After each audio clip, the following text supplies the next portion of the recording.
안녕하세요. 하루 필수 말씀 충전 하필 큐티 주종환입니다. 오늘 함께 나눌 하나님 말씀은 열왕기하 6장 15절에서 23절까지 말씀입니다. 하나님의 사람의 시종이 아침에 일찍 나와서 바깥으로 나가보니까 강한 군대가 말과 병거로 성읍을 포위하고 있는 것이 아닌가, 이렇게 이야기를 합니다. 우리가 어제 지적했던 것처럼 이 엘리사는 하나님께서 이제 엘리야에게 주셨던 권능을 이어받아서 이스라엘의 병거와 마병이 되었다라고 그렇게 우리가 지적을 했어요. 그것이 이제 어떻게 보여지느냐, 이제 오늘 장면에서 등장하게 되는 건데, 엘리사에게 와서 이 사실을 알리면서 이제 걱정하고 큰일 났습니다, 어떻게 하면 좋습니까? 라고 이야기를 했더니, 두려워하지 말아라, 그들 편에 있는 사람보다 우리 편에 있는 사람이 더 많다라고 하면서 기도를 드립니다. 주님 간구하오니 저 시종의 눈을 열어주셔서 볼 수 있도록 해주십시오. 그러자 이 시종의 눈이 열려요. 그리고 온 언덕에 불말과 불수레가 가득한 것을 보게 됩니다. 여기에서 이 시종은 눈이 감겨진 상태죠. 영적으로 아무것도 보지 못한 상태인데 이것이 기도로 말미암아 열리게 되는 걸 우리가 보게 됩니다. 우리가 이미 2장에서 지적을 했던 것처럼 엘리야의 갑절의 능력이 장자의 특권으로서 하나님의 통치와 다스림을 대변하는 사람이 되었다라는 사실을 우리가 지적을 했었는데, 하나님께서 이 엘리야와 함께 이 불이 하늘로 올라감을 통해서 그 다스리심과 통치하심을 거둬가신 게 아니라 이스라엘을 포기하지 않으시고 불말과 불수레가 여전히 이제 엘리사의 권능 가운데서 드러나고 있다는 걸 우리가 보게 돼요. 이 불말과 불수레는 엘리사의 권능이 아닙니다. 하나님께서 이 군대를 운용하시는 거죠. 하나님께서 이 군대의 참된 주인이십니다. 이 군대를 제대로 볼 수 있는 존재는 하나님께 구하고 간구한 존재뿐입니다. 그래서 엘리사는 그것을 볼 수 있었지만 이 시종은 그것을 볼 수 없었죠. 이 눈이 감겨진 존재가 눈을 뜨는 장면, 그리고 그것이 어떤 결과물로 이어지는지 오늘 이 본문에서 우리가 좀 주목해서 살펴볼 겁니다. 이제 시리아 군대들이 산에서 엘리사에게 내려와요. 그때 엘리사가 기도하죠. 주님, 이 백성을 치셔서 눈을 멀게 해주시기를 간구합니다. 그러니까 주님께서 엘리사의 말대로 그들을 쳐서 눈을 멀게 하시는 걸 보게 됩니다. 이들은 이제 보지 못하는 존재가 되어 엘리사가 그들에게, 이 시리아 군인들에게 말하기를, 이 길은 당신들이 가려는 길이 아니고 이 성읍도 당신들이 찾는 성읍이 아니니 나를 따라오시오 라고 이야기합니다. 이들은 지금 보지 못하는 존재가 되었기 때문에 이 말을 따라갈 수밖에 없어요. 당신들이 찾는 그 사람에게 데려다 주겠소 라고 하면서 엘리사는 사마리아로 데리고 가게 됩니다. 사마리아에 들어서자 엘리사가 주님, 이들의 눈을 열어서 보게 해주십시오 라고 이야기를 하니까 주님께서 그들의 눈을 열어주십니다. 자기들이 사마리아 한가운데 있다라는 사실을 알게 됩니다. 우리는 이 장면에서 눈이 멀고 다시 눈을 뜨게 되는 이런 과정을 보게 되죠. 이것은 앞서서 시종이 경험했던 것과 동일한 겁니다. 시종은 보지 못하는 상태에서 눈을 뜨게 됐죠. 이 시리아 군대도 눈이 먼 상태에서 사마리아로 가서 눈을 뜨게 됩니다. 그들은 이 사마리아에 가서 눈을 뜨게 되었을 때 완전히 무방비해진 상태죠.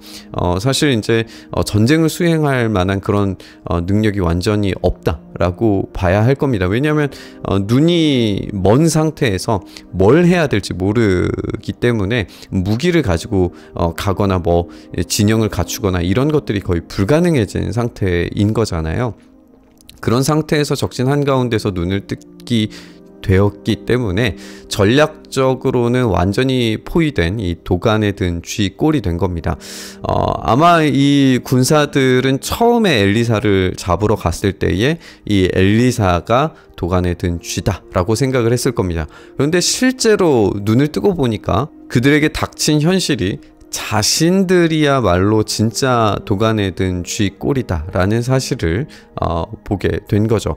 여기서 진짜 누가 위기에 빠져 있는가가 명확해집니다.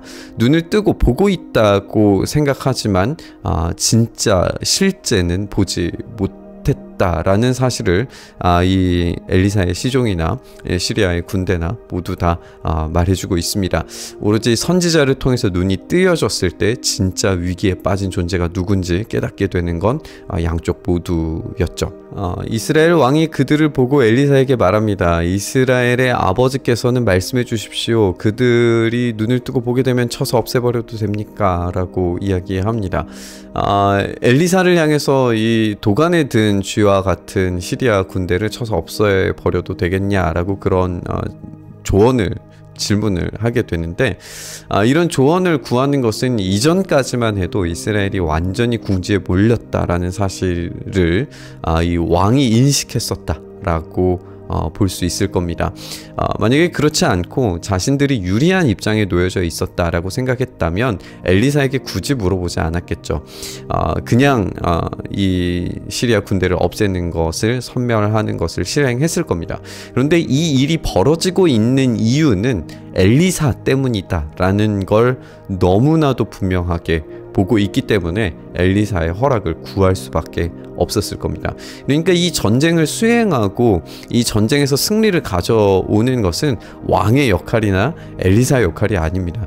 오로지 하나님께서 그 기적을 행하셨을 때에만 승리는 가지고 오게 되는 겁니다. 따라서 이제 이 이스라엘 왕이 조언을 구하는 것은 당연히 그렇게 해야 되는 거예요. 그런데 엘리사가 말하기를 쳐서는 안 됩니다 라고 이야기하면서 그들을 칼과 활을 가지고 사로잡았습니까? 어찌하여 임금님께서는 그들을 쳐 죽이시겠습니까? 그런 방식으로 여기에 온 게 아닙니다 라고 이야기하면서 차라리 밥과 물을 대접하셔서 그들이 먹고 마시게 한 다음에 그들의 상전에게 돌려보내시는 편이 좋겠습니다 라고 이야기를 합니다. 그들을 무자비하게 대하는 것보다 친절하게 대하는 편이 외교적으로 유리한 입장을 차지할 수 있다라고 조언을 하고 있는 거예요. 그래서 왕이 큰 잔치를 베풀어서 그들에게 먹고 마시게 한 다음에 그들을 보내니 그들이 자기들의 상전에게로 돌아가게 됩니다. 그로부터 시리아의 무리들이 다시는 이스라엘 땅을 침략하지 못했다라고 이렇게 기록하고 있습니다. 이런 외교적으로 유리한 입장을 차지하게 되는 것이 효과적이었고 실제로도 그 효과로 이 시리아 군대가 이스라엘 땅을 침략하지 않았다라고 기록하고 있는 걸 보게 됩니다. 우리는 오늘 본문에서 하나님의 통치와 다스리심이 이 칼과 활로 이루어진 어떤 폭력과 살상으로 얼룩진 것이 아니라 풍요로움과 잔치로 이루어졌다라는 사실을 살펴볼 수 있습니다. 하나님께서 능력이 없으시거나 무력적인 힘이 없으셔서가 아닙니다. 하나님의 진정한 통치가 이루어지는 것이 이 기쁨과 만족을 하나님께서 선택하신 땅, 하나님께서 허락하신 땅에서 경험하도록 하시는 것이 하나님의 통치의 주된 목적이기 때문에 그렇습니다. 그렇기 때문에 이 땅에 들어온 이상 사람들이 이방 나라의 사람이든지 아니면 어떤 사람 저기를 가지고 온 사람이든지 그런 게 중요한 게 아니라 그 땅에서 하나님의 통치가 제대로 이루어진다면 그 누구든지 간에 하나님의 그 풍성함과 그 사랑으로 말미암아서 질서가 회복되고 그리고 이 폭력과 잔인함과 그리고 싸움과 다툼과 미움이 작동하는 것이 아니라 하나님의 그 사랑의 잔치로 말미암아서 마음이 유연해지는 그런 결과물들까지 이어지는 것으로 봐서 하나님의 진짜 통치하심이 이루어질 때에 그 영향력은 어떠한 적이라고 할지라도 바꾸어 놓을 수 있는 그런 놀라운 힘이 있다라는 걸 우리가 읽게 됩니다. 그래서 우리는 하나님의 통치를 기대할 때에 이런 하나님의 마음을 헤아려야 됩니다. 우리의 환경과 상황의 문제가 아니라 하나님의 다스리심과 질서가 추구하는 그 방향을 따라가는 것이 우리에게 중요할 겁니다. 하나님께서 다스리신다면 그 다스리심이 풍요와 잔치와 이런 질서와 또 풍성함과 배려 그리고 선한 영향력들이 흘러가는 것, 이런 것이 우리에게 벌어져야 하겠죠. 그 일을 위해서 하나님의 그 탁월하심이 필요합니다. 하나님께서 원하시는 그 삶의 질서와 풍요로움이 우리 안에 있을 때 그런 탁월함이 이루어질 줄 믿습니다. 오늘 그 하나님의 다스리심과 질서 아래서 우리 안에 우리의 삶에 그 그 풍요로움과 탁월함이 경험될 수 있기를 간절히 바라면서 우리 묵상의 자리로 나아가시죠. 주님의 그 탁월하심과 풍요로움이 우리의 삶에 온전히 경험되기를 소망합니다. 주님 그렇게 우리를 다스리시고 우리를 붙들어 주셔서 하나님의 그 아름다우신 통치 질서가 우리의 삶에서 온전히 경험되는 우리의 삶 되게 하여 주시옵소서. 그 일을 우리 가운데 행하시길 소망하며 우리 주님 예수님 이름으로 기도드리옵나이다. 아멘.